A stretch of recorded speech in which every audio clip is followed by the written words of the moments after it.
Great plague, yeah. Hey, there's still 6 more months of this crazy year. Yeah, well, this is the first great plague of the 21st century. There's always another one. Yep. Yep.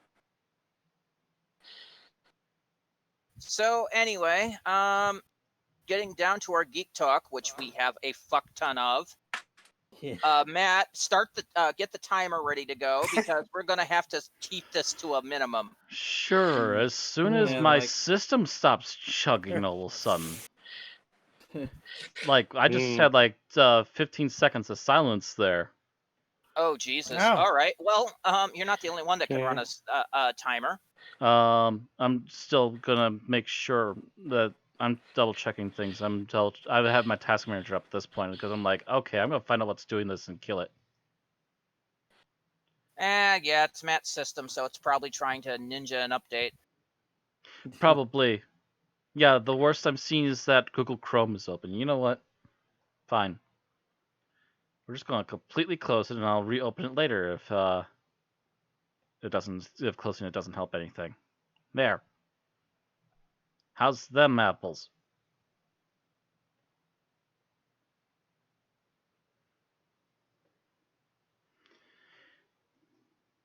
So,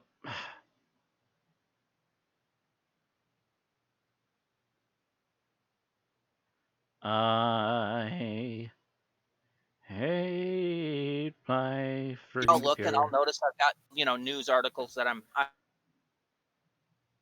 Oh my god! I closed it and it got worse. can wake up and I'll click on the new ones. Forget it. I'm reopening Chrome. God damn it! I closed Chrome, going, haha, computer, eat that, and then it got even worse. Chrome. Well, apparently Chrome's helping, not hurting. Well, no. When you closed it, it had to process the close. Not really. It took longer than processing. When I close a video game, Matt, you know how long it takes for my computer to go back to normal? 5 minutes. Yeah, mine takes about 10 seconds.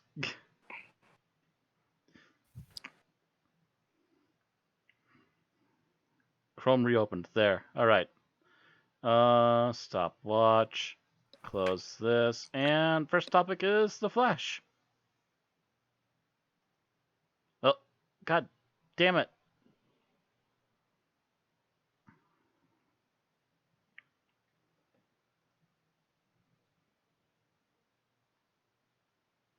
I really hate you right now, computer.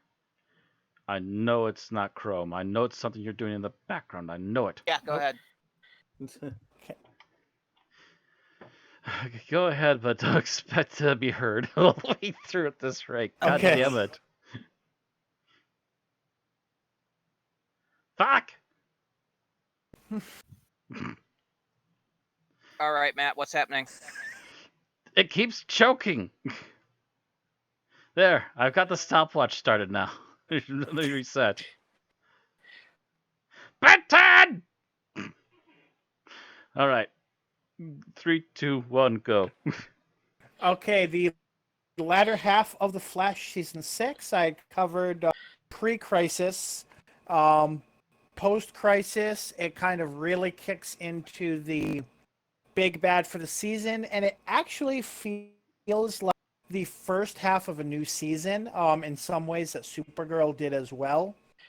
So just like Supergirl, it ends on a cliffhanger after completing but not resolving the conflicts of the season. So you can take that or leave it. If you may like it. Jesus Christ. If you treat each... Okay, back. Never mind. That was only a split second for this time. Okay.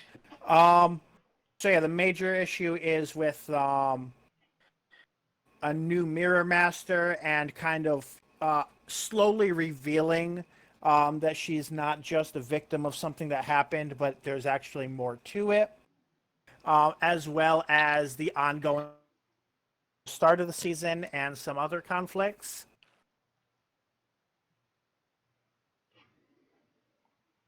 Of his own side. And that's going to be very interesting because that actor just got fired and season 7 has not been filmed yet. So it's very interesting to see if they're going to resolve that or how they're going to resolve it. Who got fired? The actor that plays Ralph Dibny got fired because of apparently, I've heard that they were pretty bad, but I haven't actually seen the tweets themselves. But some like 70-year-old racist tweets that I guess the studio was made aware of. And with the current environment, they just axed him, and the showrunners and actors came out in support of the axing. So I don't know if he's made a statement, but it seems he is not going to be included in Flash Season 7 whatsoever. Yeah, right now Hollywood is on full-on purge mode right now. Mm-hmm. But if you that did said, anything bad and it's still in your tweets, you're being hunted at the moment.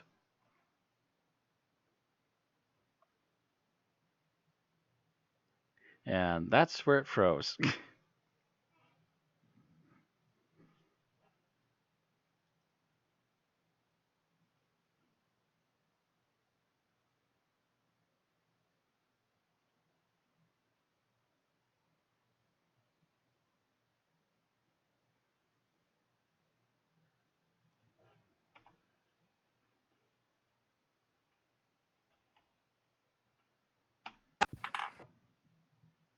I have no idea whether Matt's computer caught that or not. I just got back. Hi. Sorry. I was trying to say if you're in Hollywood, you're kind of getting hunted right now for any bad tweets, and then it went dead right in the middle of there somewhere. Okay. Oh, but yeah, I was trying to wrap up because I didn't know how, because it seemed most of when I talked to you had talked over it or had problems with your computer. But the overall wrap up conclusion feeling that I have is that it feels like the first half of a season, so I can't give final feelings and conclusions on it. But I'm interested in where it's going. It has my attention. There's a lot of narrative tension built up, and season 7 is going to make or break how good this current storyline is. All right. I'm bill checking to make sure if we got cut off yet tonight or not. Oh yeah, we did. We lost the first 19 minutes. We lost what? We lost the first 19 minutes. As in fully lost or split from? As in the first 19 minutes of the podcast is its own video right now. Okay. Oh, okay. I thought lost had been gone, ether. No, as in we got cut off completely. It must have fucked up even my connection and came back. Hot damn. God, everybody just seems to be having technical issues. Yeah, everything is a technical issue today. I should just reboot my computer. I really should learn this lesson and just start rebooting this thing like a half hour before we start, but I never do. Is it settled now? It seems to have sort of settled. Like I said, that was the first 19 minutes, and we've been going for how long now? 7 minutes since.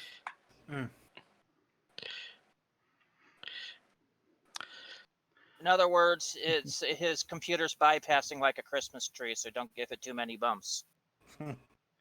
But yeah, you're done then? Yes. Yeah. So it would be Tim. Reset. Yes, Tim with a really old one. Yes, thanks to Disney Plus, or can I start now? Yep. All right. I was able to watch the entirety of the Spider-Woman animated series, which aired from September 1979 to January 5th, 1980, for one short season of 16 episodes. So now this is the Jessica Drew Spider-Woman, not the Julia Carpenter or the Maddie Franklin or even Gwen Stacy. Just to clear that up. And I thought it was a pretty cool episode, and it was a shame that it didn't last longer. There are 2 episodes that feature appearances by Spider-Man, though we never see his true identity as Peter Parker. Spoilers: Peter Parker is Spider-Man. And, Oh God, you've ruined it for all of us, Tim. but I thought this was a cool character, and I thought it was interesting that Spider-Woman's powers are actually more powerful than Spider-Man, in that she actually shoots webs out of her fingertips, and she has something that looks like laser blasts, but it's called venom blasts. And her spider sense is she actually gets psychic visions instead of just like this weird sensation in the back of her skull, like Peter Parker does. However, I do have to think that the series tended to suffer from new powers as the plot demands, because apparently Spider-Woman can go underwater by encasing herself in her spider bubble, and she is immune to poison gas because of her shallow spider breath. Oh, and unlike Spider-Man, Spider-Woman can telepathically communicate with So spiders. they kept getting her confused with other superheroes. Yep. Although I Mhm. will say the tricks with webbing to make certain things happen is something that Peter did do a Mhm. lot in the 60s. No, I meant Yeah. more of the telepathically But talking the, to the spiders. telepathic stuff, yeah, there's some Mhm. of the other stuff. But Yeah. the ability to Mhm. use webbing for different things Mhm. was definitely a Peter thing Okay. already. My personal I can- favorite I could tell you why episode. this was only 16 episodes long. The production company behind this was Patty Freeling. Haley Freeling, and they basically got sold at the end of this production. Oh, Yeah, they were Yeah. sold to Marvel, but Marvel probably took a look at what they did and went, nope. Mhm. Yeah. My personal favorite episode of the entire run was Dracula's Revenge, where it is revealed that vampires shoot lasers from their hands to turn other people into vampires. Werewolves shoot lasers out of their eyes to turn other people into werewolves. And Frankenstein's monsters shoot lightning bolts out of their neck bolts to turn other people into Frankenstein's monsters. Now, clearly, this entire series was incredibly well researched. I'm going to assume that this was a we can't show biting on kids TV at the time issue. maybe to some degree, yeah. Well, I don't know It was because the 70s, and they probably didn't want to taste certain Mhm. things. They got more rebellious about that by the 90s. Spider-Woman's origin is, as a child, Jessica Drew was bitten by a poisonous spider, and her life was saved by experimental spider serum that also gave her spider powers. The main drama in this series comes from the fact that Jessica Drew is always having to find excuses to get away from her might be a romantic interest if the series had lasted, Jeff, and her nephew Billy, so they don't learn her secret. I found out what the issue is, by the way. Oh, thank goodness. My antivirus just popped up and said it was scanning. You piece of work. Yep. Yes. By the way, that is the canonical origin of Jessica Drew. Is she was bitten by The spider serum, yeah. yes, she was basically dying from uranium exposure, and her father uses a serum based on irradiated spider's blood to cure her. I wonder where he came up with that idea from.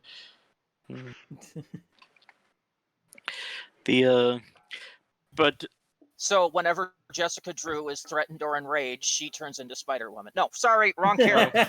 no, that's Bugman.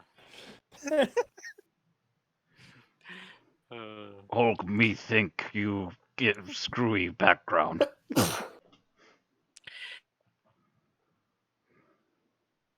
Was like had a crackpot research team because I learned that mummies are actually aliens from outer space who were sent here millions of years ago to wait until Earth was ripe for the taking. Then they would rise up, and that all their powers comes from the shape of their pyramids, and that all you need to do to stop the mummies is turn their pyramids into cubes, which is their one weakness.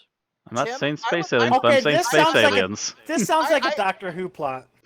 I would like to point out that you said crackpot, and technically that's correct, but should have been 2 words with a slash in the middle.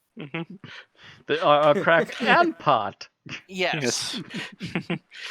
As I'm pretty sure this was the 70s, a lot of drugs was involved in the creative process. Oh, then it's neither of the above. It's mushrooms. Yes. Lots and lots of That would- mushrooms. I think that's more late 60s. Oh, dude, Yeah. they were still having a contact high in the 70s.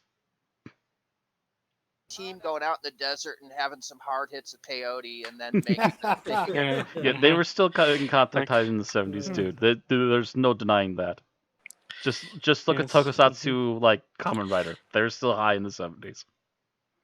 But there were some questions resolved because apparently Jessica Drew is the editor of Justice magazine, which is the explanation of why she is going around the world and running into all these sorts of troubles. But apparently, Justice magazine has only 3 employees, if you count Jessica's nephew Billy, who just seems to be hanging on with his Aunt Jessica, and 1 photographer. But luckily, the photographer knows how to pilot a helicopter.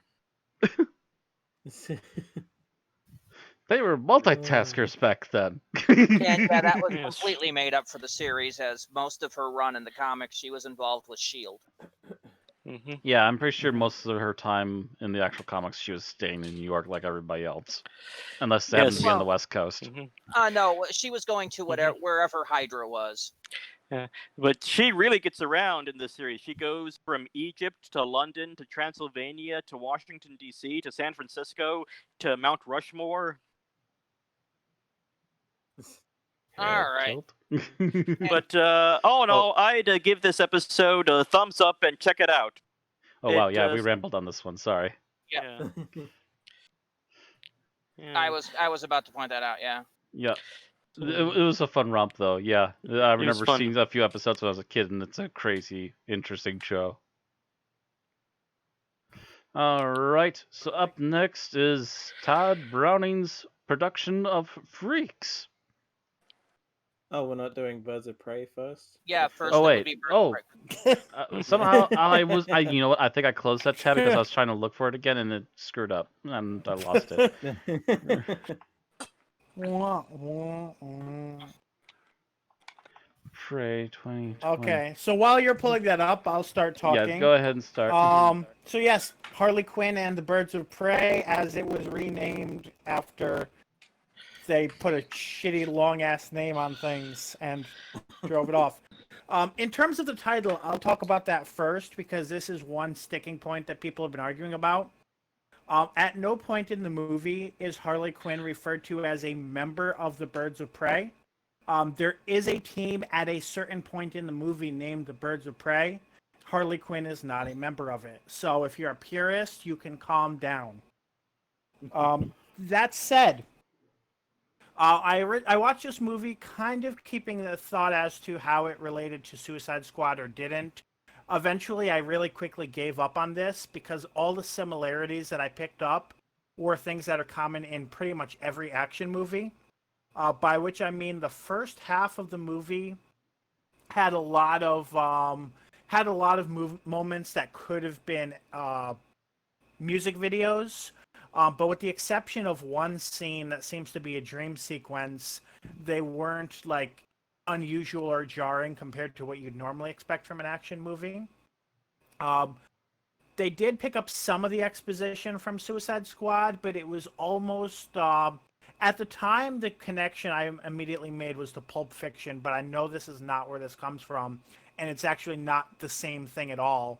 But any film studies people listening to this, if you could say where the trope of show a scene and then say, let me explain that, and then backing up and showing a different character's point of view comes from, I'd love to hear it, because I know that this is not a new thing, but I'm not sure where it comes from. But that happens a lot in the first half of the movie, and it can be jarring, I'm not going to lie. So if that takes you out of movies, I would understand why you might not want to watch this. It levels out a lot more by the second half of the movie when kind of everyone's motivations are established. But it's not really until the final act where there's none of that, at which point everyone's kind of on screen at the same time. Do I recommend the movie? I would say yes. I would say it's a lot more narratively coherent than Suicide Squad was. You do not need to watch Suicide Squad before watching this. If I were to recommend one thing, it would almost be Killing Joke, just to establish their relationship with one of the major locations. But even that's by no means necessary. This easily stands on its own as a movie. And yeah, if I don't know what qualifiers I can give, because I know some people hated it, but you know, it's a movie about a bunch of women with different traits coming together for different reasons against an antagonist. It's a lot of comedy, a lot of action, very much a blend of the two. Don't take your kids to it. Yeah. But yeah, I enjoyed it, and I would definitely recommend it. I guess the closest thing I would compare it to would be a Tarantino movie with no people of well, not no people of color, but with no black people or any of the words used that in Tarantino movies to reference them. So To Tarantino's credit, usually the people that use those words are black people themselves. or people that you would expect to be racist. There's a lot of white Oh yeah, gangsters if that it's a use- particular yeah. film like and set in a certain time period. Right. Mm.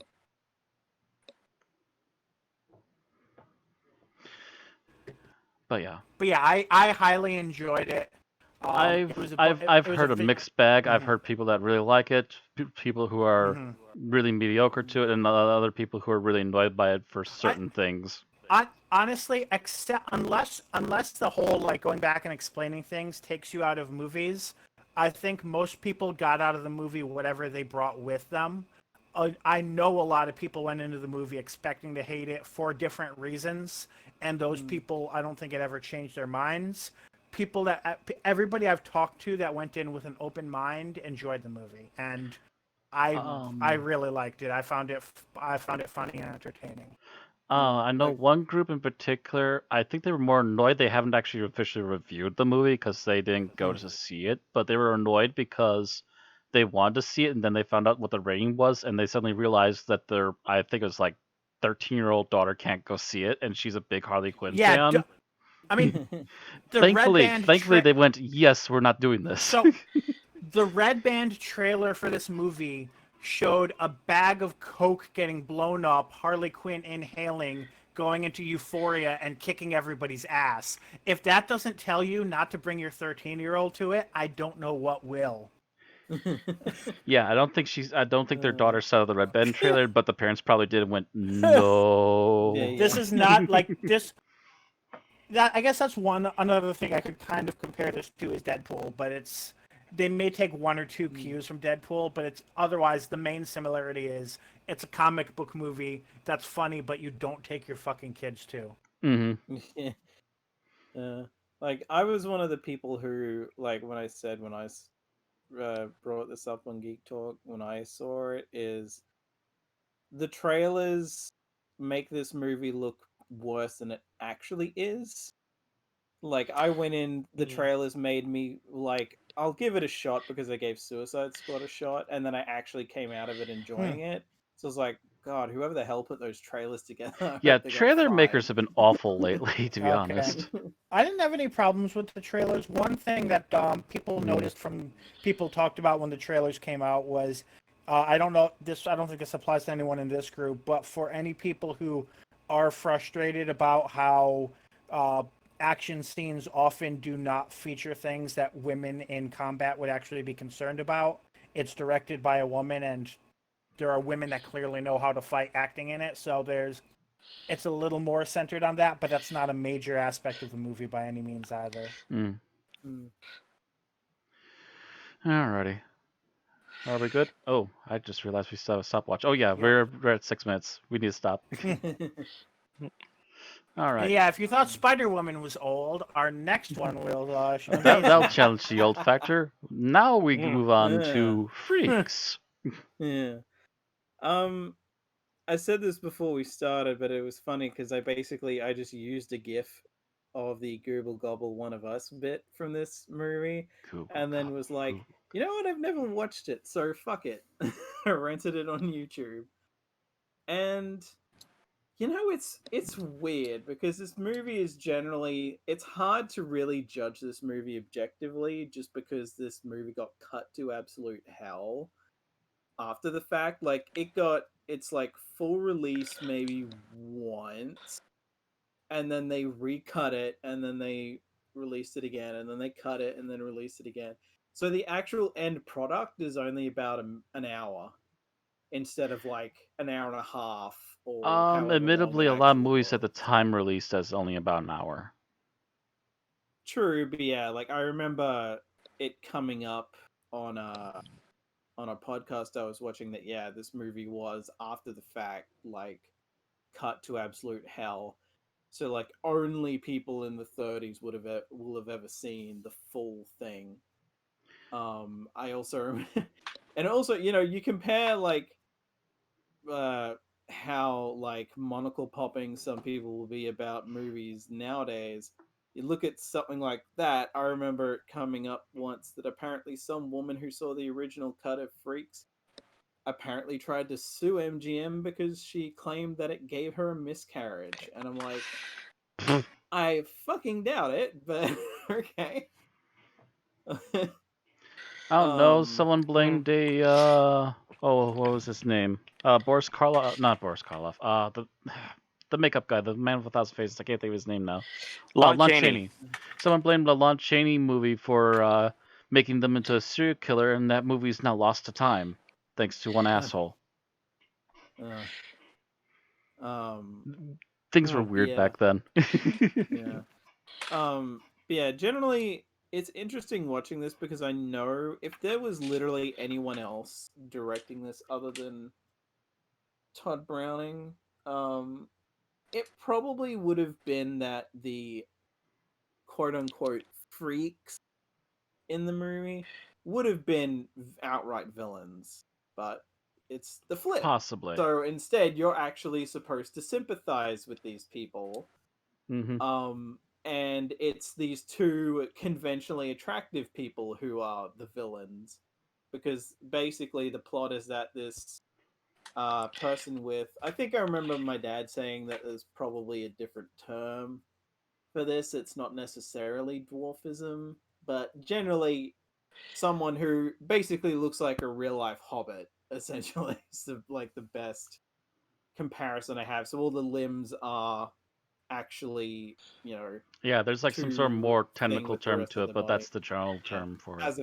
as opposed to like what Peter Dinklage has by comparison, Mm-hmm. which they do have people with that in the movie as well.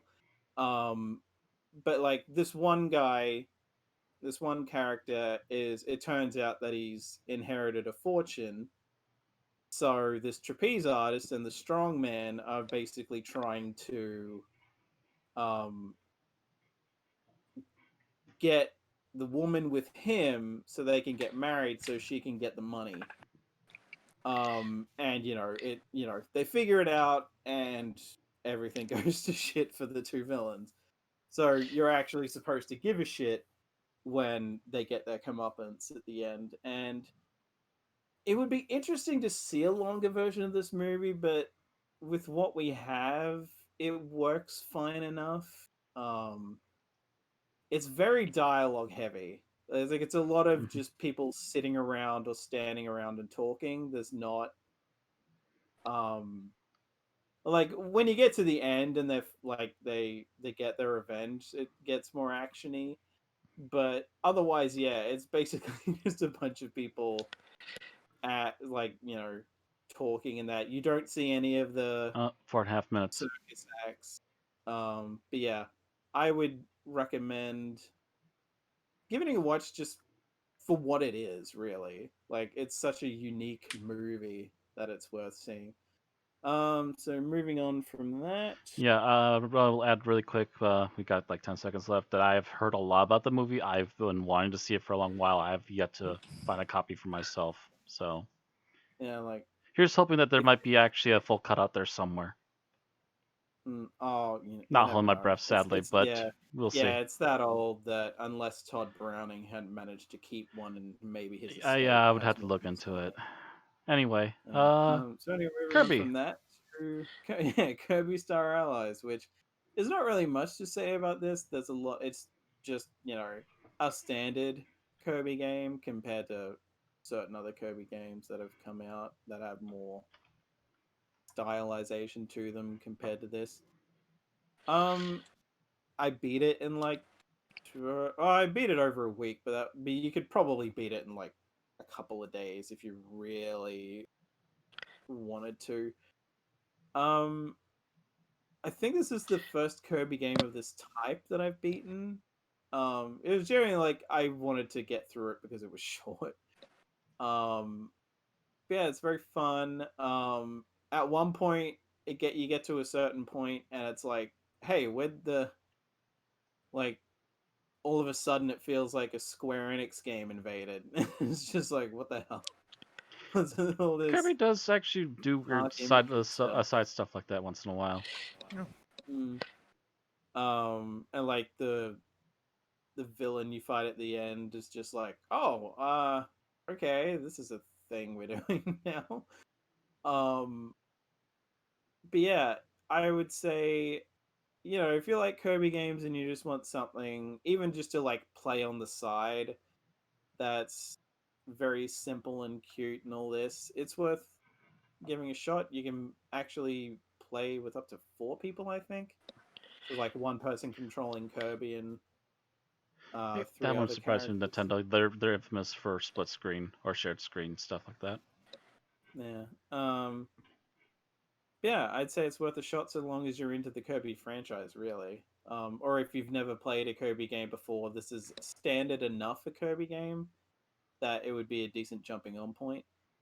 So moving on from that to Katamari Damacy Reroll or Damashi Oh, Reroll. uh, Uh, go ahead. I found out that the picture I pulled up apparently turned into an error while I wasn't looking. um, the most interesting thing about this game to me is that the original version of this for the PS2 was never released in either Europe or Australia. Huh. So this is the only way I've ever been able to play the first game in this franchise is this essentially Oh yeah. remake, remaster, I etc. actually for I haven't played enough of Switch. the second one, but I played the first one a lot. I had a lot of fun with it. Mm. Because like I'd wanted to for ages, but either it was for a console I didn't have, like the PS Vita or the PSP, or it was just so far back PS2 that by the time I decided I wanted to give it a try, it was too late. Um, this is another one where the game is fairly like short-ish, depending on how much time you really want to dig into it. Because there's only like it's funny because you technically, if you don't do things in a certain order, or maybe you're always guaranteed to get the credits twice, but generally the way I did it, I did the thing twice. Because the idea is that like you've or like you're the character you're playing as his dad or something has like fucked up the universe and all the stars have gone out, so you've got to roll up stuff to make new stars with, and you've got to recreate a new moon and all this other stuff and the constellations and stuff. It's just very chill game. It can kind of get frustrating, and sometimes the controls are a bit weird, but it's mainly just because, like, if you're not used to it. but they do give you like tutorial stuff that you can go back to or whatever to play through. I remember seeing the original once, and I thought it seemed a very stoner concept. I got my best score on the final level while partially buzzed. Yeah, I would say it definitely seems like that kind of game. I mean, funnily enough, in some of the like little cutscene thingies, there are a lot of mushroom imagery. I'm just like, yes, some people would probably. Oh, that's just Japan for eating you. a lot of those. And yeah, I would honestly say this is definitely worth playing. The soundtrack's really fun as well. I mean, I'm that kind of person where I was just watching YouTube stuff while playing, so I muted it. But if I wasn't like so gung ho on watching YouTube stuff, I would have played this with the audio on, just because the soundtrack is so fun and chill. But yeah, I would definitely say if you have a Switch and you like these games or are vaguely interested in it, I'd say it's worth getting. As far as I'm aware, it's not like a full price game, so it should be cheaper to get. So yeah, moving on from that to Tearaway Unfolded, which is technically a PS4 remake of a PS Vita game. This game actually bugged me at the end. Like the game's like cute little paper crafted imagery and all this. Mm-hmm. But then there's at least two instances where they make you think the game's about to end and then they just pull the rug out from under you and it's like, haha, no, fuck you. There's still like several hours or an hour or whatever left to go. Fuck you. And that just bothered me so much. It's like I wouldn't have cared so much. And like the first time it happened, I was just like, oh, okay. Then the second time it happened, I was like, okay, finally. Like you sort of won me back over now. And then it just gets to a point where it's like, nope, sorry, you've got to do this now. And it's just like, what the fuck? Because they literally get you like right to where the end objective is. And then it's like, nope. And it's just like, for fuck's sake. Like, what are we doing here? And this game actually apparently underperformed. I don't know if it bombed necessarily, but it didn't make a ton of money. And yeah, I can see why. Because, like, it is that just kind of frustrating in that way.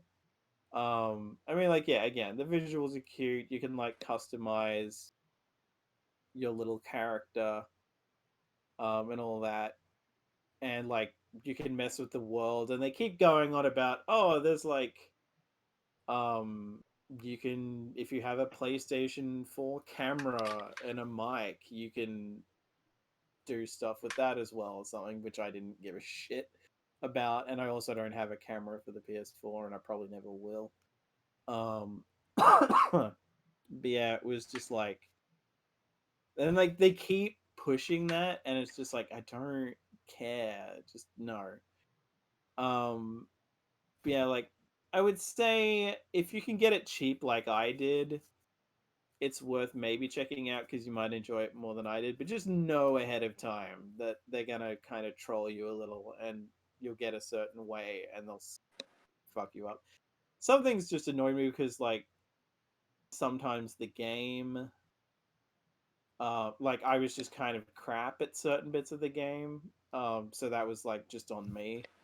And sometimes they also like it kind of uses motion control, but not really. So if you like aren't sitting in the exact same damn spot, you have to keep resetting the controller. Oof. So Yeah, it's that like could be a deal actually breaker. angled correctly. It's not used too much, but it's still like this is the PS4. This was not intended for motion control. What are we doing here? This isn't a Nintendo Like, console. because PlayStation keeps trying to push motion control to their failure or detriment. Yeah, like Even check it out Nintendo's if you pulling away want. from it. I'd say like check it out if you want, but otherwise you could probably skip it. Generally, I would wait until it's on sale or something to get it. Alrighty. That's it. Mm-hmm. Alright, resetting, hitting the start button, and the last two are mine. first I'm going to talk very briefly about Scourge Outbreak. This is a game I spent, I believe, 4 hours with 3 other people, and we all despised it and decided to cancel any further attempts to progress through the game. We don't have that happen very often. I don't, at least, not very often. There are games that I won't like for various reasons, but this one, oh boy. The best way to describe Scourge Outbreak is if you took essentially the xenomorphs from Aliens, made them into an enemy that only appears like half the time, and combined it with villains and pull-out devices and game mechanics from the Gears of War series. Like, it's a cover-based shooter and all these other things, but it doesn't do the cover-based mechanics very well. You can't hardly ever actually find proper cover.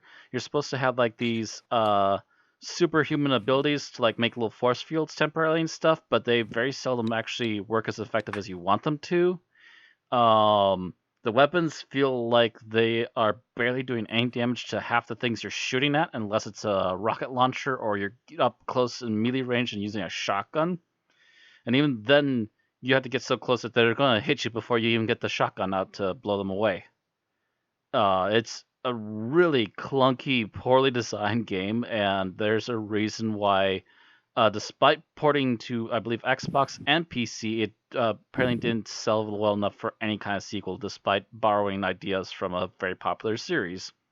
Well, it started on Xbox. Yeah, I think it started on Xbox. It might have ported to PlayStation, and I know for sure Yes. ported to PC because that's where we played it. And oof. Yeah, So- it was Xbox 360, PlayStation 3, and then was ported to Windows, Mac OS in like 2014. I was gonna say, I think it was 2014. And don't get me wrong, the visuals in the game are actually still really nice, but the gameplay is absolutely rubbish. It makes me actually want to try Gears instead, and I have no interest in that series so far. Although I've heard from a multitude of people that's still a pretty good series, so shrug. But yeah, it just Scourge Outbreak literally annoyed all of us to the point that even I was not even saying anything about the game directly while streaming it, but one of the other guys was like, "Oh, I hoped we'd failed that again for like the 5th time, so that way we could all decide unanimously just to cancel this." When someone else is saying that over me, I'm just like, "Oh dear." Someone's more annoyed at me more annoyed at it than I am, and usually I'm not one to hold back on my despise of something that I feel is really badly done. So yeah. So stopping that, resetting, and the next thing I'm going to cover is I played the demo of the new Destroy All Humans reboot, or what do you want to call it? Remake. Yeah, the remake. Things I liked about it so far. The visuals look stunning. I had it running on ultimate settings for visuals. My computer stuttered maybe once the entire stream for like 20 some minutes. Oh, mine'll stutter. It's the UE4 engine. That being said, a lot of the character models look exactly like they used to be, except that they look much higher res. Some of the other ones look like they got a complete rehaul. Like in particular, the one I can note off the top of my head is the farmer. The farmer was kind of a mundane, generic farmer, and they've now upgraded him to full-on Southern hick with like straw hat farmer with missing Perfect. teeth. And please tell me the main character voice actors are back. The audio, as far as I can tell, that's the one thing I actually have a qualm about, is that the audio seems to be ripped directly from the original game. Mm. But my one qualm about it is because I feel like they could clean up a little bit more, which this is a demo, so maybe they have. I don't know for sure yet. But otherwise, they've kept all of the voice work from the original. Which is great, because I can't remember who did the original Crypto, but he's basically doing a Jack Nicholson accent. The entire time! And then, of course, his boss is Zim. Richard Horvitz. Yeah, doing a more imperious version of his Zim voice. Yes, I literally, if this was by the way, so going back to like the gameplay and stuff and the visuals are a huge upgrade. Love them. They look great. And I ran it on ultimate, no problems. Well, I can't wait to see the full version of the game, which by the way you can pre-order for $30. And will be available for Windows, which is going to be the first time this series is available for Windows. Yes, it's coming right to PC right away. It'll be available on Steam and GOG apparently, because I ran this demo off of GOG. The visuals are great. They ran super smooth and on their top quality, so I'm happy about that. And the gameplay, they seem to have recombobbled it a little bit so it runs perfectly fine with keyboard and mouse, and they did a good job of it. I previously just ran this off a controller on a PlayStation 2. I'm So hoping they keep controller support. Yeah, because I would assume they kept controller support. I think I saw something pop up that they could use a controller, but I can't remember for sure. I would have to reinstall it again to double check. But yeah, I ran through essentially the first story mission. Zero problems. Enjoyed it. The jokes are still great. Literally, this alien walks up to a cow and goes, "Hello, Earthling. We are here to take over your planet. If you decide that you wish to allow this to happen, please tell me so now." And it just moves and turns away. not aware of it, this entire game is a spoof on basically all the 50s alien horror movies. Yeah, it's a spoof on the 50s alien horror movies, and with each of the sequels, they try to update which decade it took place in. So the second one, which was still a really good sequel, took place in the 60s. The second one was good. All the other ones kind of turned into crap. Yeah, for a reason, the other ones were like Wii and PSP only, and they all sucked. But yeah, the original two games were awesome. Mm-hmm. I'm hoping that maybe this and maybe a remaster 2 will convince them to make an official 3 and do a good job of an official 3 and bring back the original voice actors again. I hope so, because Richard Horvitz, of course, is irreplaceable. Yeah, it's going to be hard to find someone to do that particular Zimish alien voice. You could get someone else to do the main character as long as they could do a good Jack Nicholson. Yeah. But you couldn't replace Horvitz. No, yeah, he'd be a hard replacement, and he's still active, so there's no reason not to get him. And he'll still do it. I mean, he'll probably do it for a sandwich. Mm-hmm. It's like, I get to do my Zim voice. Okay. Crypto! Yeah, I'm actually just added this to my Steam wish list. Yeah, it's a fantastic port. It'll probably work on almost any system. My computer is not high-end, and it ran it perfectly fine. It's the Unreal 4 engine, which, my computer has issues with, but nothing that stops me from playing. Yeah, and if anything, you can probably tweak it down and it might run a little better. Might have to turn down to high or maybe medium. I have to run them on minimum, Matt. Oh. Oh, it depends upon the game, though, too, I would assume. But anyway, yeah, that's my thoughts on Destroy All Humans. All right, so that's it for our Geek Talk, which is good, because that was a lot of Geek Talk. That was a lot of Geek Talk. Hopefully next week will be less geeky. Be less geeky. Yeah, I don't think I'll have anything finished by next week. Anyway, we have a review from Bill. Yep, that's what I was about to say. So I will try to get through it very quickly since we did spend all the time on that. So which episode was this again? That you're on Robo Voice. It's supposed to be Marco Polo. Yes. Can you hear me? Yeah. You're just going slightly robotic. You're otherwise fine. It's the usual mic issue you're having right now. So Marco Polo. In general, I liked the different personalities and motivations and the way that they caused conflict. I did feel that there was not enough plot for 7 episodes, to the point that the middle third often felt like it was meandering and covering old ground. It also seemed a little unrealistic that they trusted the minion of their enemy warlords so very much to truly want peace, but I could kind of overlook that.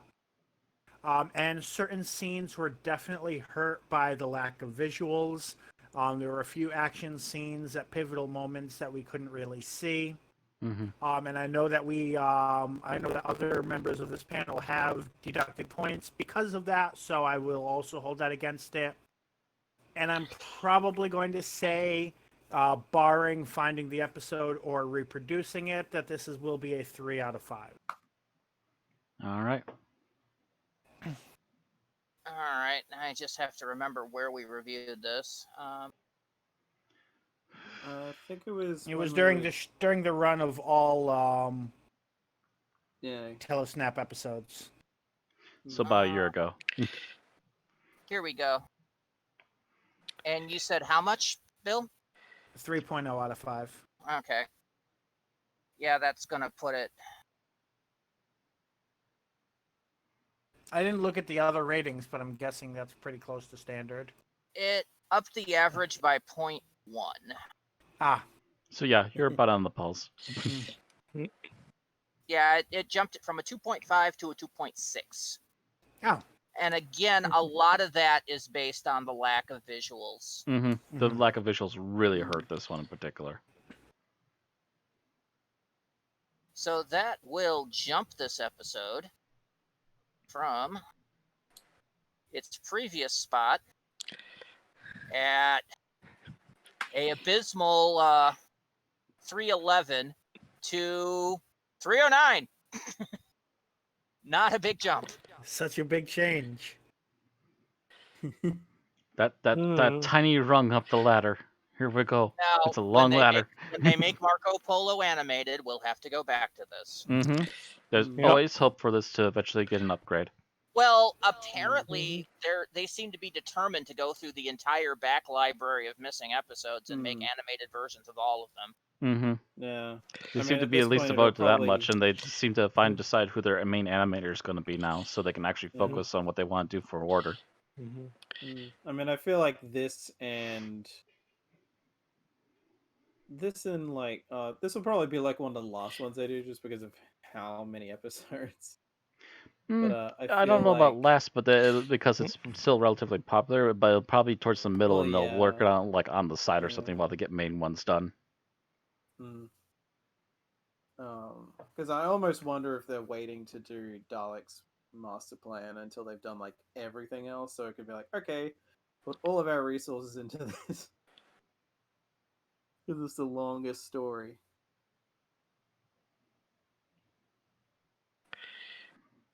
All right. But yeah, this one definitely deserves an update. Moving on, I think it's time for our main event. Da-da-da! And you said that Tim was on the summary today. Yup. Yep. This time it's me. It's all me, baby. Oh, and I see you rolled the die, so okay. All right. When you tell me when you're ready, Tim. Okay. I'm ready. 3, 2, 1, begin.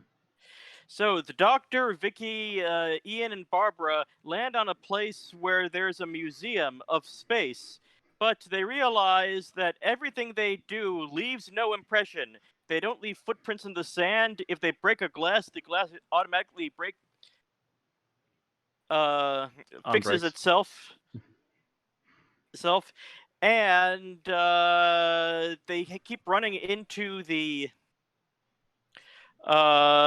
inhabitants of the planet, but they don't seem to be noticed or heard, even when they're being looked directly at.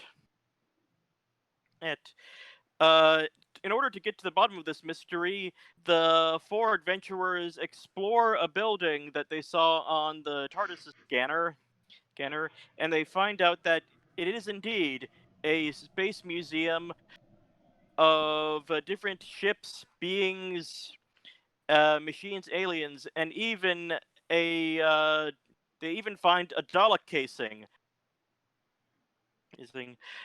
However, they are shocked to learn that the museum has not a replica, but the actual TARDIS in it, as well as themselves in some sort of suspended animation. This is when the Doctor realizes that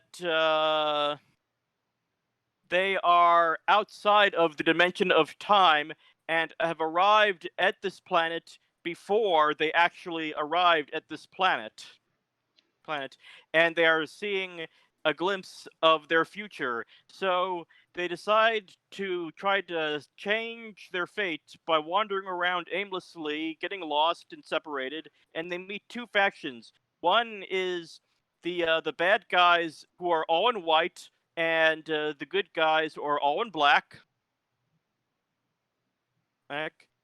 And Vicky helps the good guys raid the planet's armory so that they can rebel against their white oppressors and bring freedom to their planet.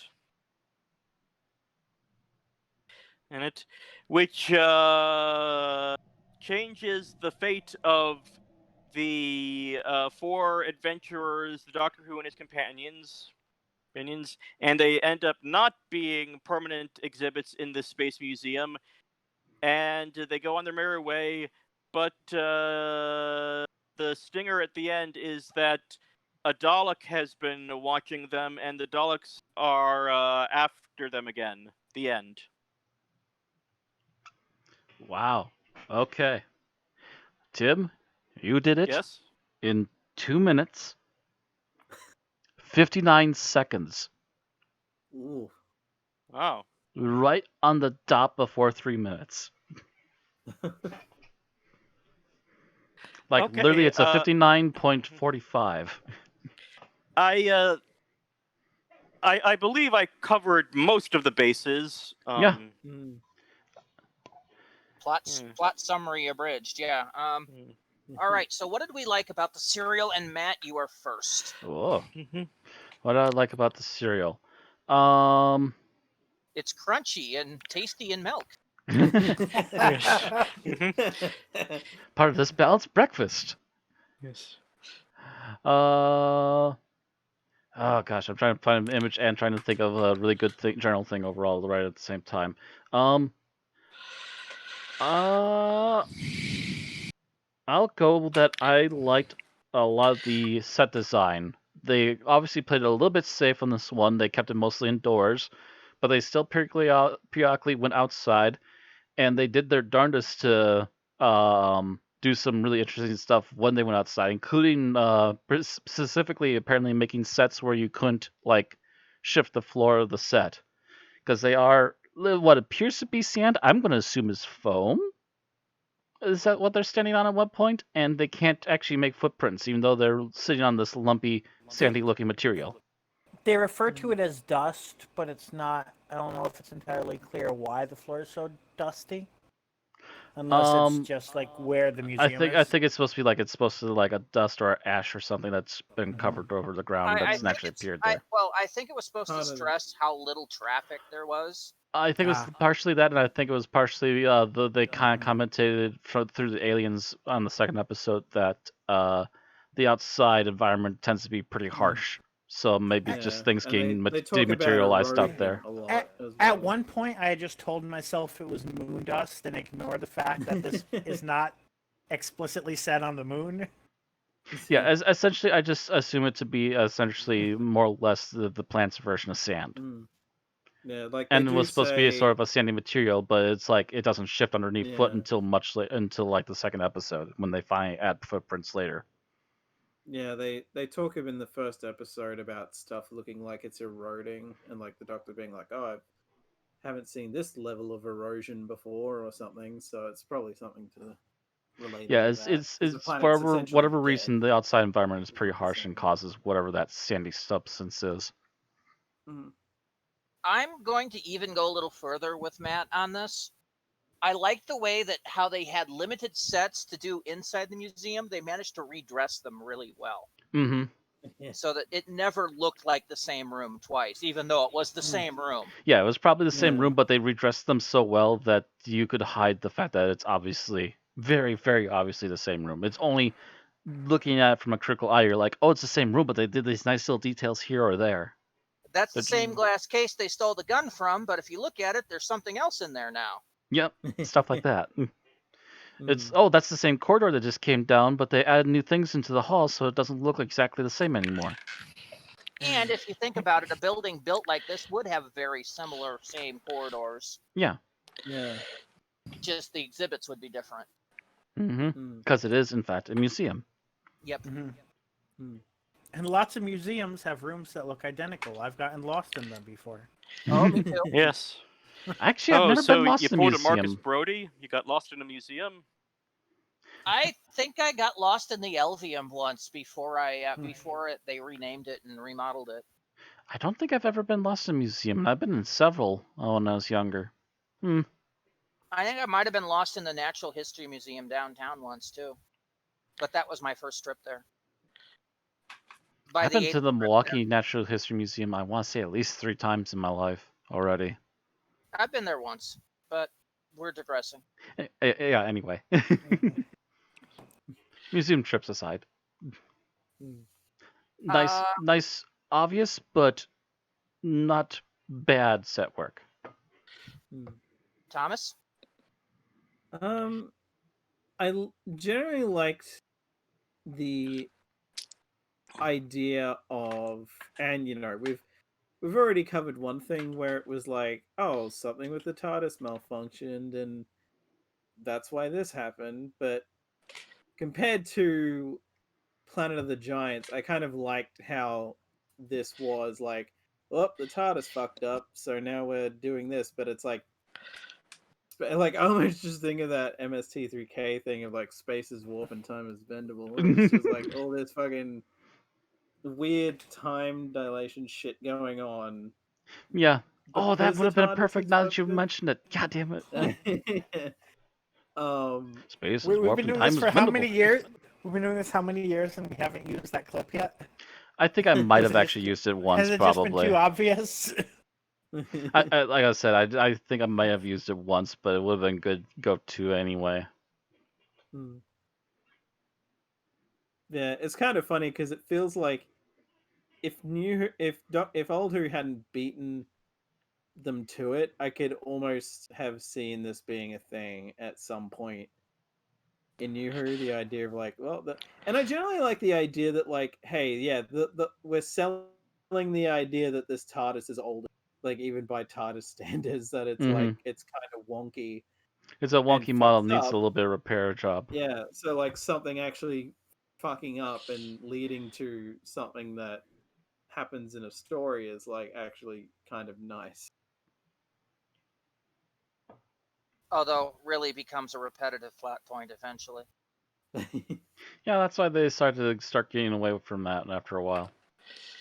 And eventually leading to them remodeling the ship repeatedly.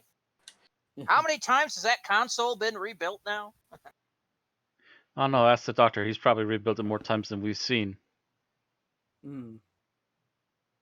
All right. Tim? Thing I liked in general, I really liked how the companions, especially Vicky, were more proactive in not just fighting the monsters or the villains of the week, but actually like figuring out what was up, what was going on, and like using like the experiences of their travels in the TARDIS, however short they might have been. Like they didn't like just leave it to the Doctor to explain everything that was going on. I especially liked how Vicky was proactive in helping the revolution get underway by figuring out how to open up the storage locker, the vault. Yeah.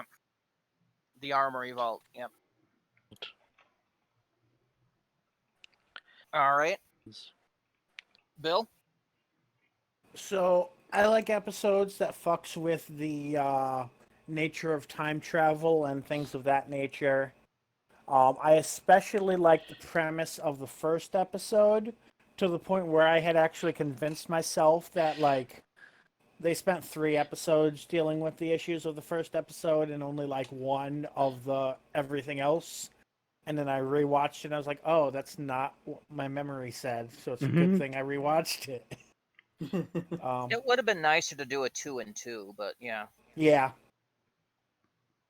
But yeah, I like the idea of they're in a different time stream and they're not sure why and all the stuff that comes from that. All right. I'll talk about that in a bit. All right. So,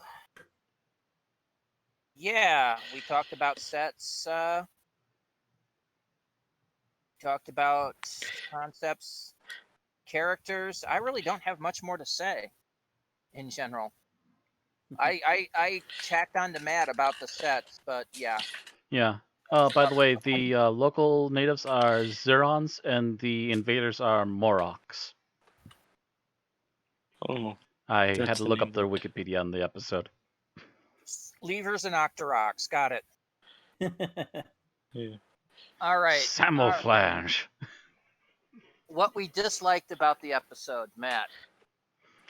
Okay. General thing I didn't like about the episode. Trying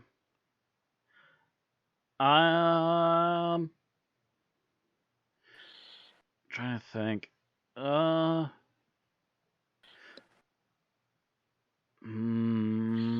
Trying to decide on. It's gonna be kind of nitpicky, to be honest. You know what? I think some of the alien costuming was a bit weak. Don't get me wrong, the aliens seem to have some interesting backgrounds, but they looked almost too similar at times to really tell them apart, except one had wild hair and the other one had wild eyebrows. And had a different color for uniforms. Matt, you've just described the difference between several Star Trek races. Not my fault. Cheap. Thinking the Mind old you, TV at shows that- back then were low budget, so yeah, there's not Yeah. much you can fight about it. It's picky, but it honestly isn't a little bit of an issue. Like, oh, you mean the crazy eyebrow guys are the good guys? Okay. Mind you, at least with Star Trek, they tended to use prosthetics and not an eyebrow pencil, Yeah. which basically seemed to be how the eyebrows were penciled in on the other ones. They decided to use prosthetics and maybe some makeup and not just the eyebrow pencils on one group of guys and hair blowers on the other group of guys. I understand why they put one in black and the other white, because you're filming To in help black and differentiate them white. more, yeah. It's like you Yeah, have that was that the and only gray way I knew to tell them apart. I mean, that's basically a black and white issue. It's why the bad guys all wore black in the westerns, Mm-hmm. and the good guys all wore white, because it was easy to differentiate in black and white filming. Basically.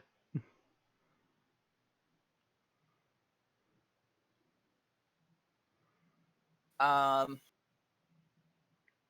right, Thomas. What did you dislike?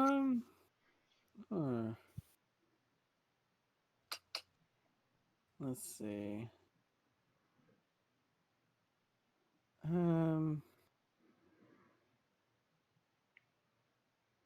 God, nothing really jumps out at me enough. If you don't have that anything, just I pass. can, yeah. So I'm just gonna have to pass because I can't think of All right. anything. Like I said, mine was specific a nitpick. enough. Even nitpick, yeah. Tim?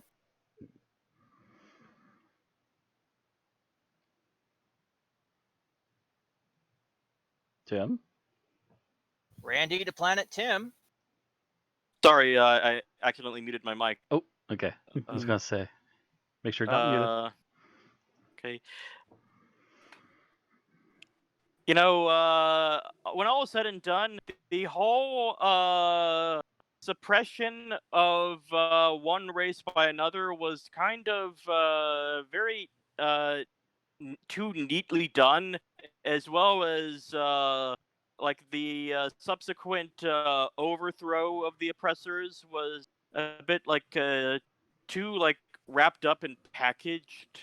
You know, is like, yes, like they had to solve the problem of how to get weapons, but once the weapons were done, you know, it was like literally like, and apparently this is a very sparsely populated planet because You know, it was like 5 guys took over 5 other guys, from what I've seen. Well, Well, to be fair, we didn't see how the actual invasion went down, but they did say it was very one-sided. that very Hmm. one-sided, and they killed everybody but the youths Mm-hmm. because they were debating.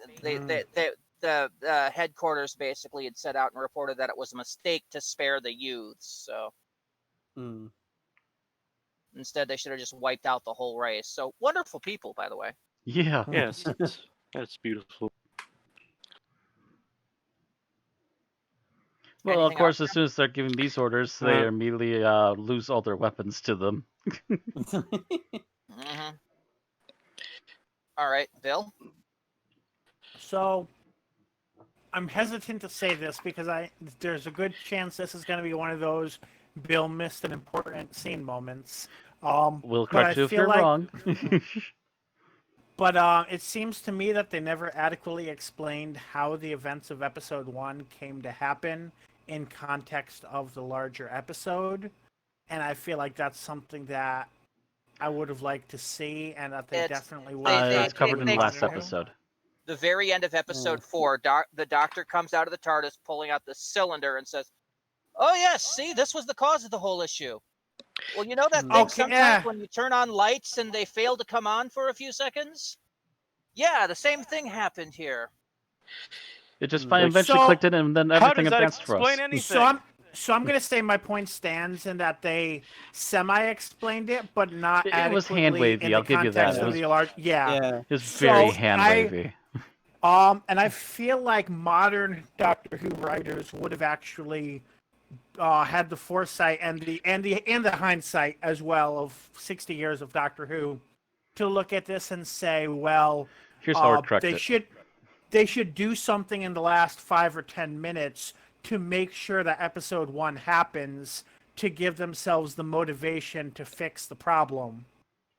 Because otherwise they won't, all of that, to make it intentional rather than an accident. So my complaint still kind of stands even with that. Okay, I'm going to feed off of this if that's all right, Bill. Sure. Does the whole situation even make sense? Ooh. They come out, they're going there, they're apparently invisible, intangible, not fully there, seeing themselves in this future vision. Meanwhile, whatever the researchers are doing is happening in real time, and then suddenly they catch up and they disappear. It's like, what the hell? It doesn't make sense from a temporal standpoint. It's like they send their consciousnesses into the future, like a day into the future or something, and then their consciousnesses revert back to their bodies. Except for the fact that the things that the guys in the museum were doing was happening in real time, and that's my problem. Yeah, Because as essentially they're the going out and feeling this, the guys go out of the station and find the TARDIS in the field. essentially the major problem here is the major problem here is that if you've ever seen Red Dwarf season 1, the final episode, they've seen future visions like the Doctor Who crew did in this episode, but their explanation was that they're going faster than light and faster than, in some cases, time, and so they're seeing future flashbacks. That would have been a way to explain it, but they're not traveling that fast. They're here right now. So you're saying some of the events of episode 1, even though some of them had to be in the future, others were still in real time rather than being in the future. Like the people they saw moving around were in real time. I remember that episode, Matt, and the fact is that those future visions were still just scenes from the future that they were envisioning.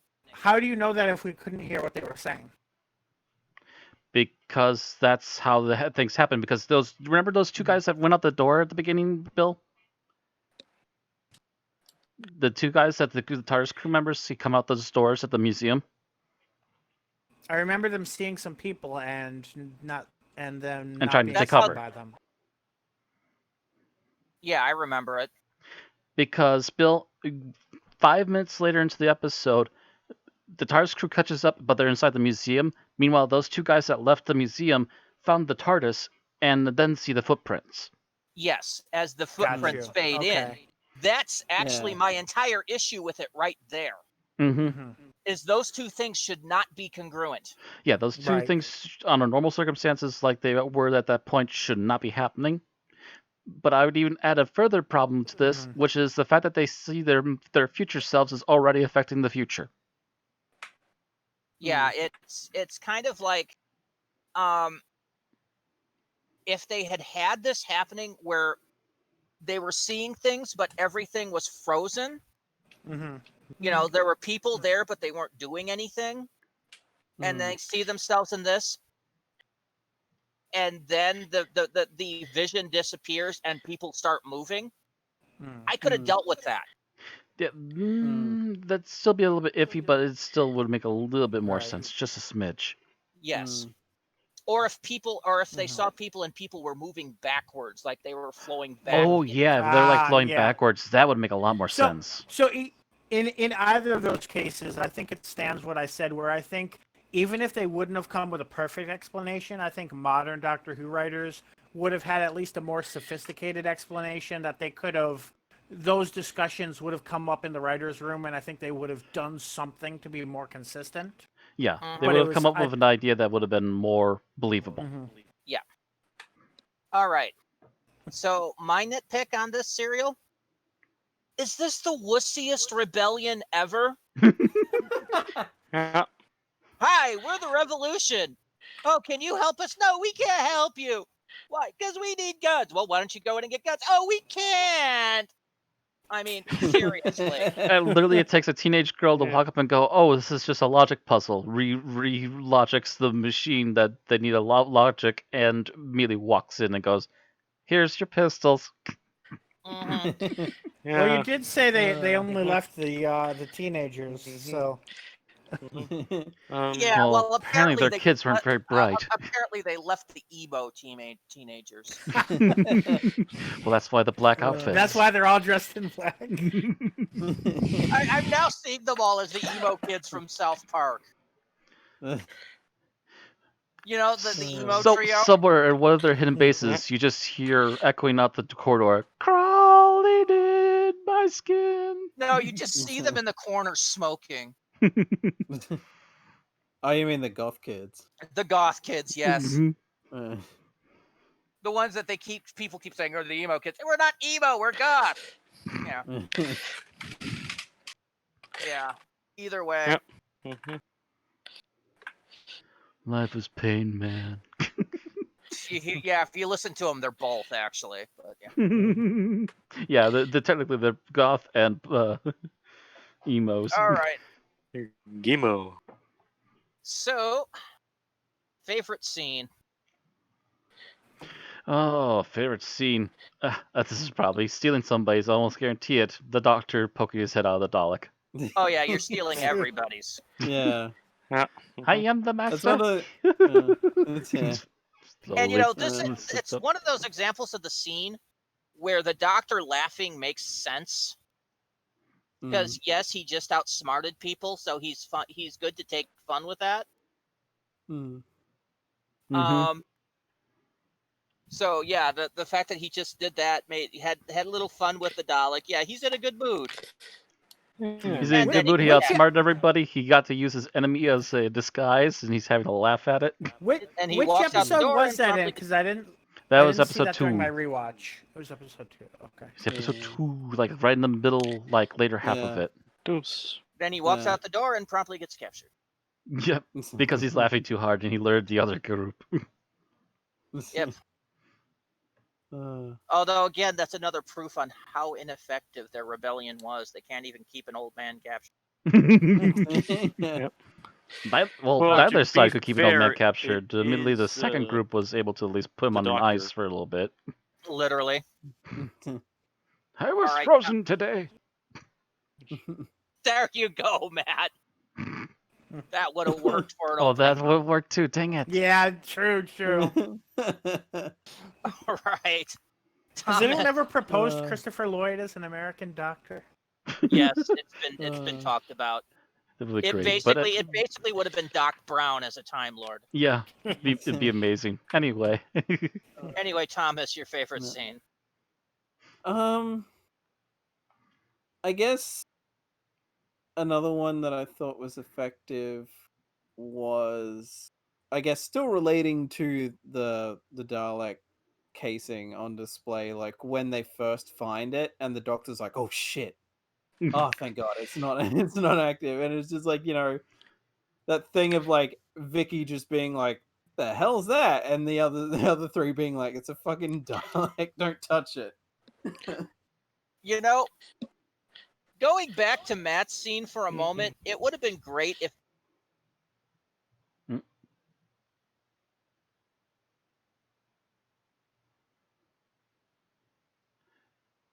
Why for do you do this?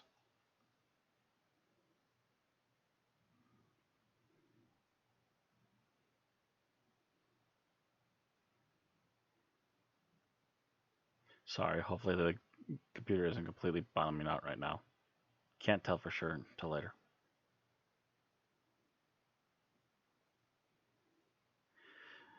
Oh, come on. There we go. so that immediately you see it, you think, "Oh my God, it's the Daleks in this thing." No, and it's it would have been best if they started off like from from inside, like the Dalek a camp. false view from the Dalek eye, Mhm. just like the very first one you saw in season 1, and then even better eventually yet, it borrow the reverses. music scene. Yes, exactly. Barbara walks in like, "Holy shit!" It would have been even that would have been even fun, the fact if they had made it a 2 and 2 serial, Mhm. if that had been the episode 1 end sting. So you just see them and it's just like, "Doctor," then they all group up for the Dalek cam scene. Would have been great too if they had made the Dalek animatronic. So you Oh, got to hear the yeah. "Do not move, Mhm. do not move, or you will be exterminated." Cut to And I'm- credits. Next week, you hear it, and then you look down, and then it's Dalek, display. And I'm sure even in 1965 there were museums that had talking displays. Mm-hmm. At least something with audio, yeah. Mm-hmm. It would have been a great episode bump if they had managed to do it, but and that probably would have happened had they made the Space Museum today. But still, yeah, that look of sheer panic, because of course, if they had made this episode in Modern Who, you realize the Doctor and his enemies would have their own room in any Space Museum. Yes. Mm-hmm. So you'd have the Dalek display. There would be Unless- Cybermen of various kinds. Unless any of the times that the Doctor deleted himself from history actually stuck for longer than 2 episodes. Yeah. Maybe a season. Yeah, well, but because that's still there'd be still enough evidence of the different doctors, and they'll have at least like 7 out of the 12 portraits up there, and they're like, "Oh, you're missing a few." Oh, I would shoot. still love it to have the TARDIS materialize in a museum that's completely devoted to the Doctor. Mm. And going, It'd be "Oh just my the God. antithesis of everything the Doctor has tried to avoid. Mhm. Who made this and why?" And And why are they missing 3 portraits on the wall? It points. Goes through and there's basically an entire thing of waxwork statues of himself in various bodies. It's like, oh And God. all the companions are trying to convince him that he's paranoid when he thinks it's one of his enemies. They're like, "No, it's just an admirer of yours." And then, of course, the cliffhanger at the end of the episode is who's really running it. Somebody by the name of Estrom.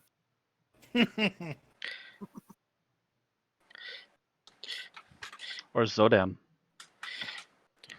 Or some group named Linda. Oh God. See, honestly, my thought would have just been like they walk out of the museum, and then you peel back from a view screen as David Banks is saying, "Excellent." Excellent. He's fallen They have right fallen into for our trap. Are you sure it's him, leader? Of course it is. Look at him. He already has the air of the Doctor about him. All Where right. were we? Anyway, yeah. I think Uh, Tim is next for favorite scene. Oh yes. I loved the scene where the Doctor is being interrogated and makes all sorts of crazy stuff Ah, appear on the view yes. screen. How did you I arrive here? loved that. It's like a Fucking bicycle. And, like An you old just tiny see this white cheeky smile. bicycle. like, where did you come from? I came from the land of the manatees. Yeah. But Even- they're aquatic even and the you're f- not. It's like, Is it's that like, so? am I? Or is it an illusion? Yeah, it's Uh. obviously the Doctor's just fucking with him. Yep. Yeah, because like they made the mistake of explaining this is what's happening. Uh-huh. And then is it- immediately the And so doctor's he's like, like, okay, I'm okay. smart at this machine. Yeah, eat It's- I'm this. gonna It's- fuck with this. It's like not even a moment does it actually get one up on the Doctor. It's like, oh, that's how it works. Well, I can mess with this. Yeah, as soon as he's aware of what it's doing. I think the only way that could have been better if it was just random, complete chaos. How did you get here? And it's a fucking carnival.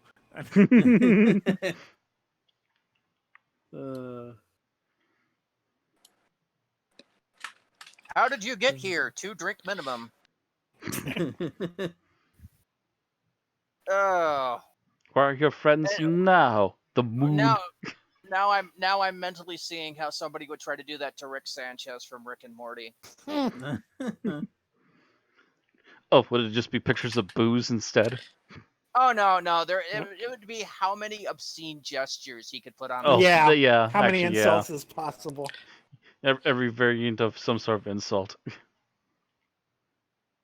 I'm not sure how you got that picture of my mother, but I would never do that to her. Yeah. All right. Bill, favorite scene. Favorite scene that hasn't been taken. I guess I'm going to go with the scene of Vicky realizing that just not talking to the program causes you to win.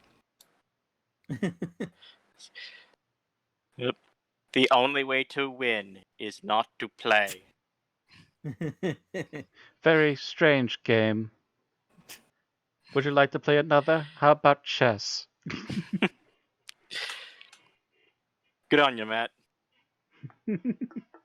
I know that movie. I haven't seen it in a very long time, but I know that movie.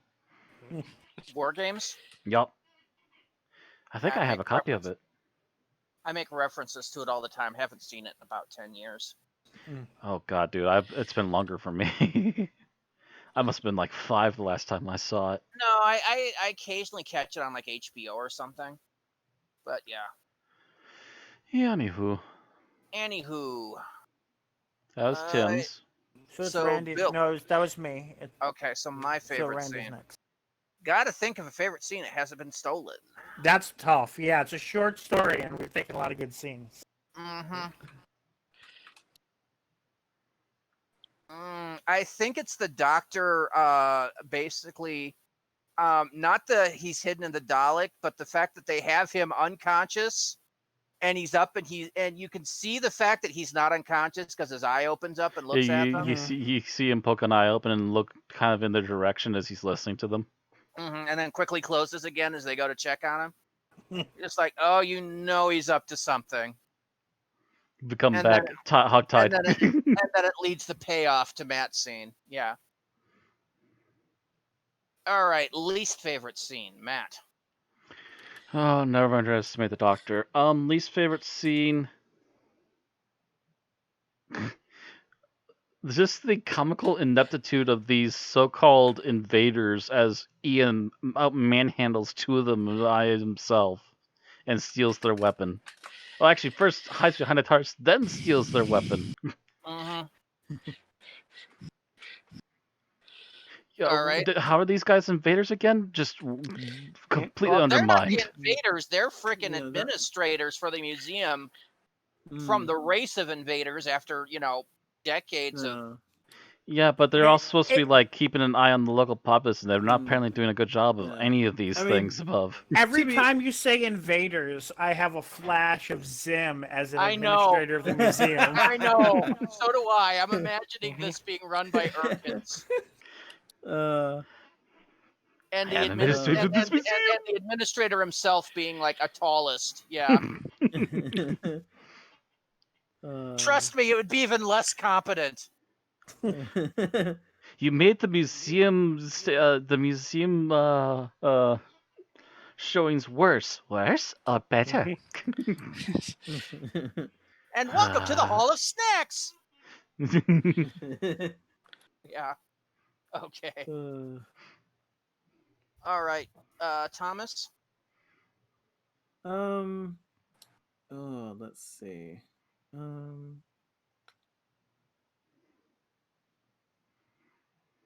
Bloody hell! I feel like I had something. Now I'm blanking.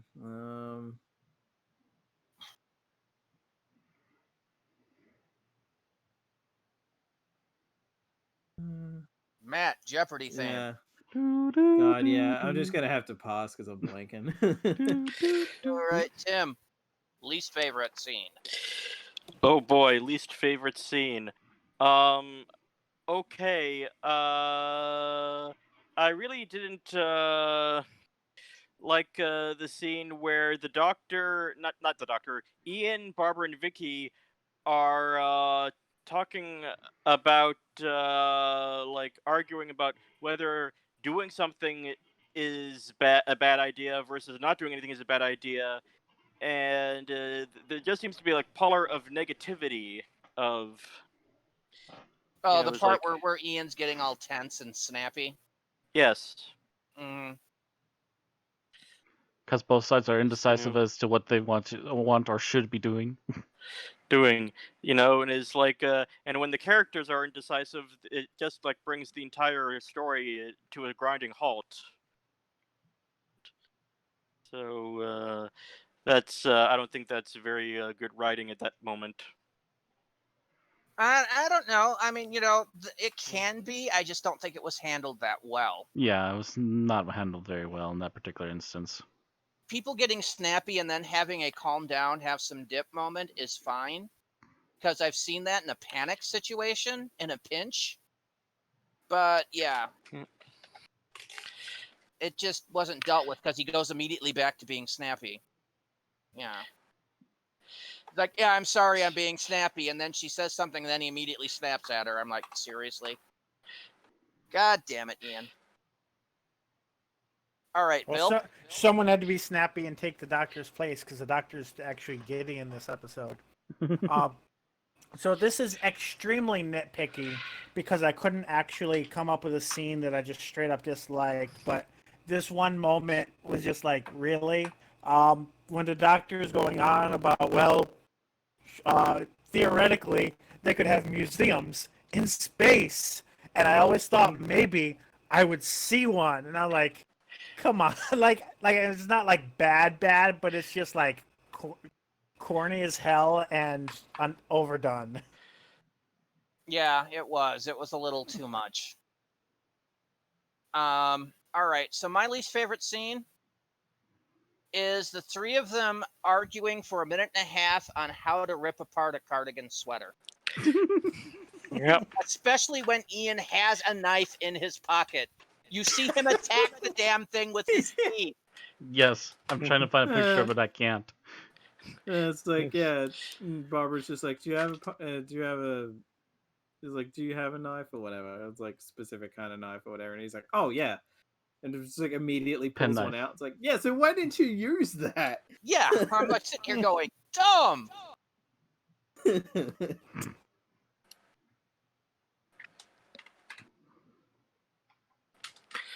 All right. So, final thoughts. Matt. Final thoughts. Most of the problems in this are a little bit nitpicky, but they are understandable. A great deal of this episode is actually still really good, and despite a little bit of the wonkiness of the explanation of how the episode starts, the rest of it falls together pretty well, I think. All right. Anything else? Expect limitations because, well, 1960s black and white BBC, but other than that, other than the usual expectations, not bad. All right. Thomas? Yeah, like despite issues that we've brought up, and like some of the wonky stuff going on here and there, and that in a way, like, the revolution is over, is like starts and is over pretty damn quickly. That aside, like, this was an enjoyable enough serial, I think. Like, I could see myself watching this again, not necessarily in any kind of a hurry, but I could see myself watching this again.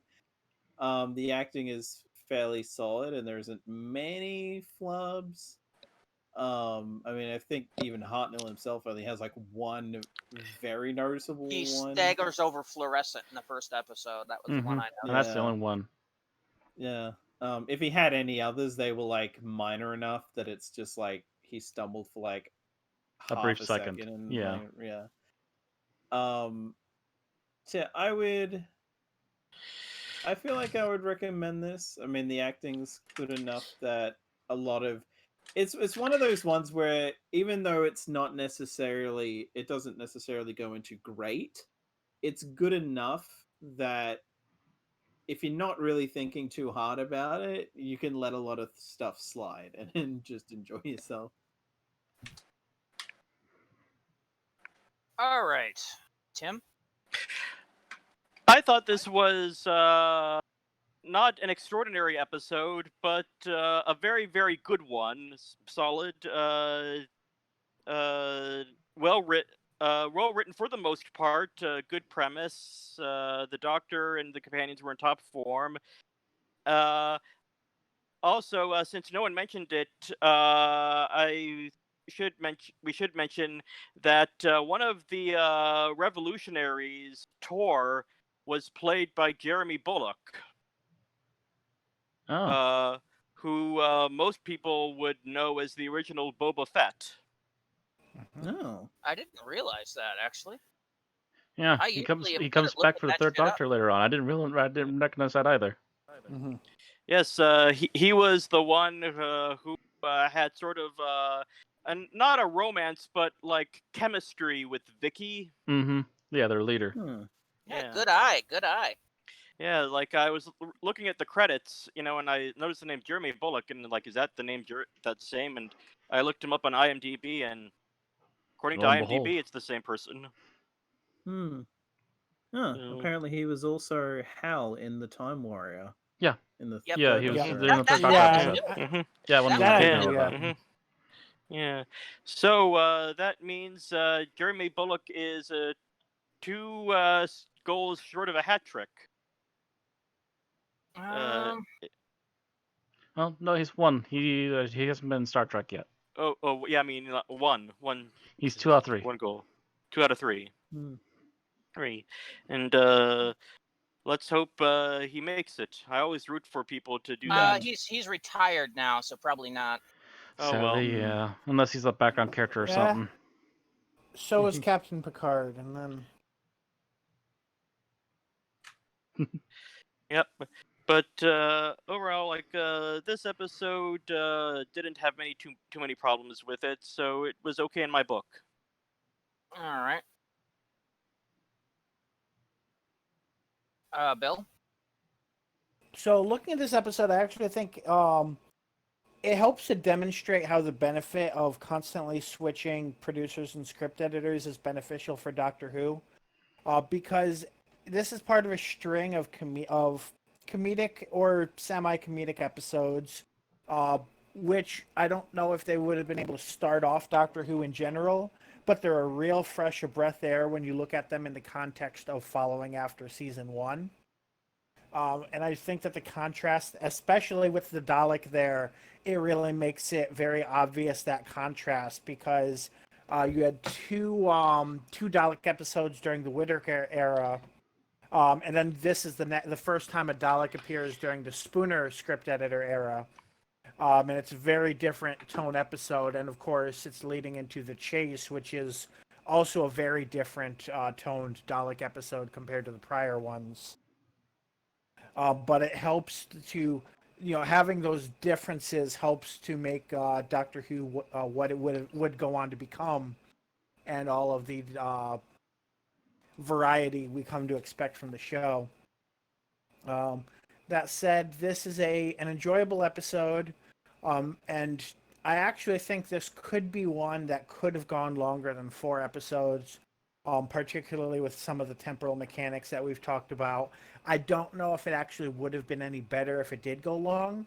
I do generally feel 4 episodes is the ideal length for a Doctor Who episode. Serial, so maybe, I shouldn't look for it to be any longer than it is. And overall, I mostly have positive feelings about this episode, and I guess that's about all. All right. So, this is a decent idea episode. I must admit, in watching this, my brain tends to get this and Planet of the Giants confused. Not in so much the fact that the background of what's going on, I tend to say, oh yeah, they were frozen in time, but they were on Earth. And that's, of course, incorrect. But, so the overall plot of this episode didn't thrill me that much, I think, because of, like I said, like I mentioned earlier, I find the revolutionaries to be very big wusses. And neither side in this group seems to be very intriguing. You've got worn out administrators versus whiny youths. It's literally 1950s Americana, just with more guns. And then, like I said, the temporal mechanics I have issues with, so that also kind of bothers me. I thought it could be expressed better, but the acting as well and the set designs are pretty good, so mixed bag for me. Ratings. Matt. Yeah, starts back at me. I will say that the plot is the biggest downfall of this one, so I'm giving this a 4. If they rewrote a few parts, it would probably be an easy 5. All right, Thomas. I'm going to agree with Matt. I'll also give it a 4. Okay. Tim. I'm going to be slightly more generous and give this a 4.5. Bill. I'm also thinking of 4.0. All right. Well, seems like consensus is that this is 4.0. As I will give Except that for Tim. one as well. Yep. When with Tim's Soul 4.5, that will make this a 4.1. Yay! The power of the 0.5 raised it to a 0.1. Put this at number 157 out of 344 things reviewed. It is on par with Oxygen, The Daemons, The Pilot. Can you hear me? It takes apparently a lot of 13th Doctor episodes, as well as Closing Time, The Girl Who Died, Fires of Pompeii, Death to the Dalek, State of Decay, Under the Lake Before the Flood, Mummy on the Orient Express, Curse of Fatal Death, Army of Ghosts, Doomsday. It is not as good, or it is better than Spyfall, Rose, Planet of the Spiders, Light at the End, Castrovalva, Invisible Enemy, etc. And not as good as Gridlock, The Time Meddler, Bad Wolf Parting of the Ways, Legopolis, Inferno, The Mind Robber, etc. So there we go. 136, actually, out of 344. That's all we have to say about the Space Museum. Bill? All right, so please let us know in the comments what you think about the Space Museum. And of course, like or dislike the podcast if you do, if you feel either of those things. Again, sorry for the technical difficulties, which probably means that this will be on a separate video from our introduction. And yeah, don't forget to subscribe on YouTube for our exports or to follow us on Twitch for our live broadcast. All right, next week we close out with our final unreviewed Hartnell episode. Remember way back when I said we closed out all of the Telesnap episodes? Well, I lied. This is the last one. It's Galaxy 4. Written by Derek Martinez and starring William Hartnell as the Doctor, Maureen O'Brien as Vicky, and Peter Purves as Steven Taylor. So, yeah, we'll have fun with that. Dun, dun, dun. The one that got away. Oh, what delightful fun.